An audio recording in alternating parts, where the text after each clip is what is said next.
Well, good morning and welcome to Cityline. It is great to be in your home. It is a chilly, chilly morning. This morning it is the 10th of November and we have a really great show ahead of us. Later on we'll be talking with Martha from the Toy Rescue Mission. That woman works 365 days a year for the holidays that she helps supply toys for family in need. So we're going to talk with her about this season coming up. Tacoma Musical Playhouse is here. John has brought Carlos. Carlos is the lead. He is Joseph in the amazing Technicolor Dreamcoat. So we're going to talk with them. Symphony Tacoma, Karina's here. She's always amazing, and she brought an instrument, so you'll get to see me kind of struggle with one of my favorite instruments when we talk about their Mini Maestro series. And with me now is a man that really needs no introduction. Every Tuesday, I feel like I spend the evening with him, watching him do good work for our city. I'm talking about Council Member John Hines, and he is the council member for District 1. Welcome back. Welcome. Thanks for having me, Amanda. You're a man of your word. I said to you, I wanted you to come back, and boom, here you are. Thank you for that. No problem. Okay, so last time you were on, we just kind of talked about why you ran, your district, and it was a kind of a getting to know you time. Yeah. That time is over. So now I want to talk with you about the camping ban, and I'm going to talk with you about the homelessness plan that was in the News Tribune. So first, I want to say, and I told Mayor Woodards when she was here, I was so impressed that night when the council was very transparent. You had 3 dissenting members, that's our democracy. That's us at its finest. And the respect and admiration and the intensity on all of your faces, I could tell this was a very hard decision. This was a decision that kept you guys up at nighttime. What was it like for you sitting there and listening to the public comment?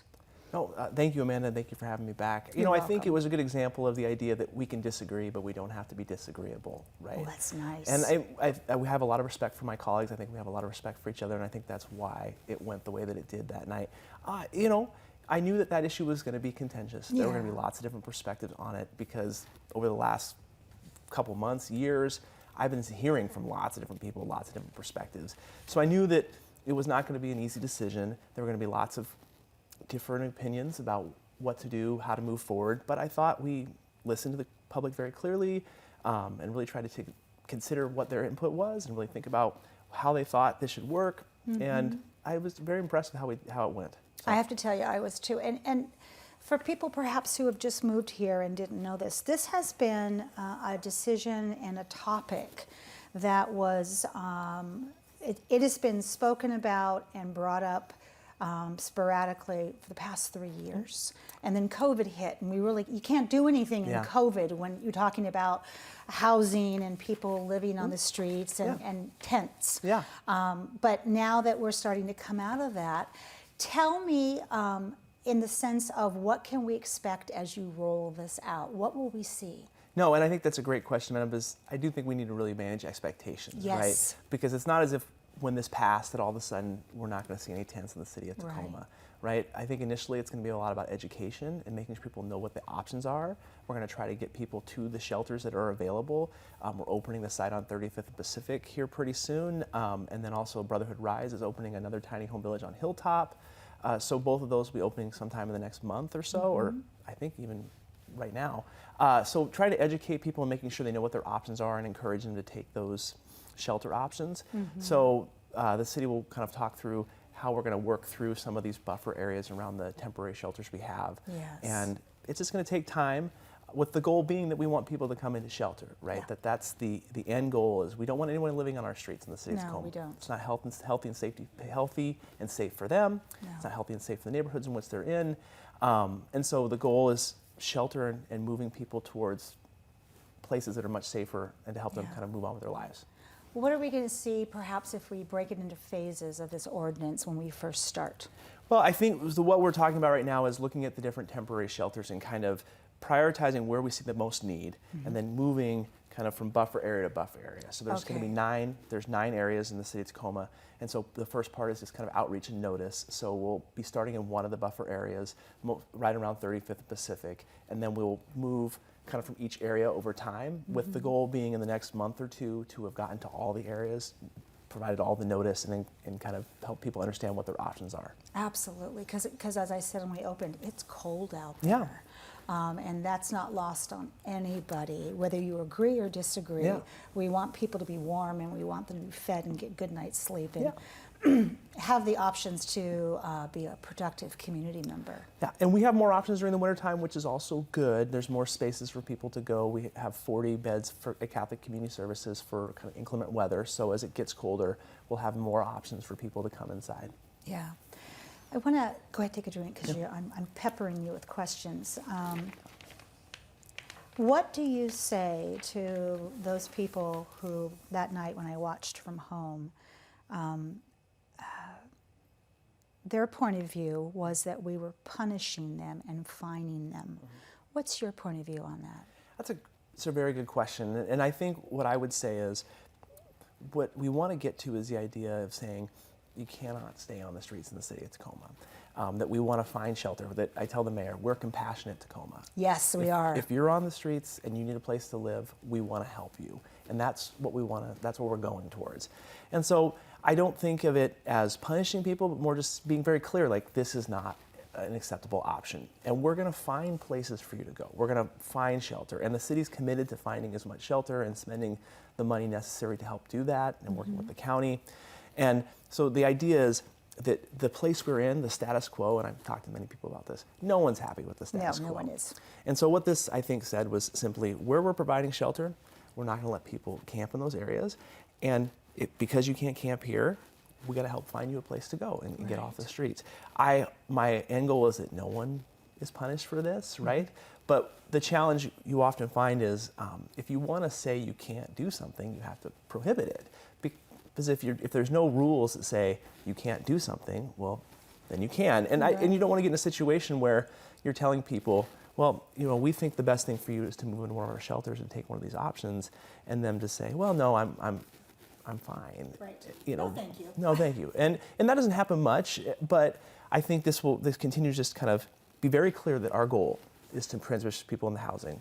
And then for people who we have options that maybe that's not what they want, it helps us clarify that conversation about, well, what do you want? What is the missing piece? What would help you? What would be the option we need to have for you to kind of move off the streets and on with your life? When I think about those buffer zones that we talk about, and I think about 4, 5, 6 months as you start to get those buffer zones cleaned up and people have the option of going into a shelter, is there any concern that we are taking those people who are unhoused and pushing them out into the suburbs? I know that you work very closely with the Pierce County Council. Yeah. I mean, I think that is always a valid concern to think about, that, the goal is that we hope people move into shelter, that not they move out of those areas. But I think one of the things that I hope would come out of that, if people chose not to go into shelter, as people moved kind of the edges of the buffer zones, they'll often probably be in smaller groups, which are often easier to address. Yes. Larger encampments become a very real challenge for us as a city. And so what I'm hoping this does is, if people do move to the edges and don't take offers of shelter, it allows our staff, our HEAL team, to be more clear with those few people that are left to say, hey, we noticed that you just moved outside of the buffer area. What is it that we're missing here? What is it you need? What are the options we don't have? And hopefully that was the end goal, and I've talked to a lot of people, is we want to make sure we have the options we need to get people off the street. And so that's what we're going to continue to work towards. You uttered a phrase, the HEAL team, and I know what the HEAL team is, but I don't think our audience does. Would you tell them, because this is a wonderful, wonderful program? It's great. It stands for the Homeless Engagement and Alternatives Liaison Team. And so they're staff members from the Neighborhood and Community Services, and their primary job is just interacting with people who are currently experiencing homelessness that are on our streets, and really trying to connect them to services and shelter. So if you file a 311 request, if you say, hey, I see a tent out on the street, and I file a concern about it, the HEAL team is the one who responds to it. They're the ones who go out and they make contact with the person, they identify maybe what their needs are, offer them shelter or services. So they're the main point of contact for that. And in the budget cycle, we did add more people to the HEAL team. So Good. that's for next year, we'll be adding more bodies, more people to do the work. Okay, so that's something that we're going to put a pin in that and talk about that when you come back, because the committees and the commissions that we have, I always encourage people to get involved. I sit on the Human Rights Commission, and it's just like, that is the way for you to stand in the solution. If you have a very strong opinion about something, then I hope as a grit citizen, you join a commission and have your voice be heard by this. What are we, come January, it's snowing. You guys, we're all looking at these people going, why are they still on the streets? What can we do to help? I mean, that's a good question. I think for the average person, it's just about, outreach, being kind to people, making sure that we know if you see people who are living on the street, making sure you're making reports to 311 so our outreach team can reach them. Yes. So we do have shelter and spaces for people there are even more spaces during inclement weather. Yes, there and is. so I think the more that we know where people are, the more that people help us identify where they are, then we can connect them and try to get them indoors, especially when the weather is really bad.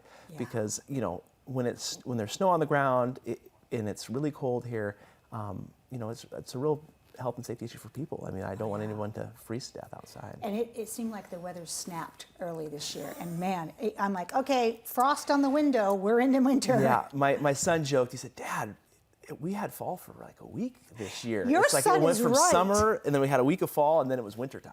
I know, it's like, boom, there it is. I want to say thank you for all that you do. You work 3 jobs. You are a parent, you are a husband, 4 jobs, council member, and you have a day job. Thank you for loving us so much, that you give us so much of your life. I want to have you back on sooner than later. Yeah, I would love to be back, Amanda. It's always a pleasure. Thank you so much. Yeah. We have much more to come on Cityline. When we come back, we will have Tacoma Symphony in the house. Karina is here to give us the latest update on concerts and the Mini Maestro series. You don't want to miss that. We'll be right back.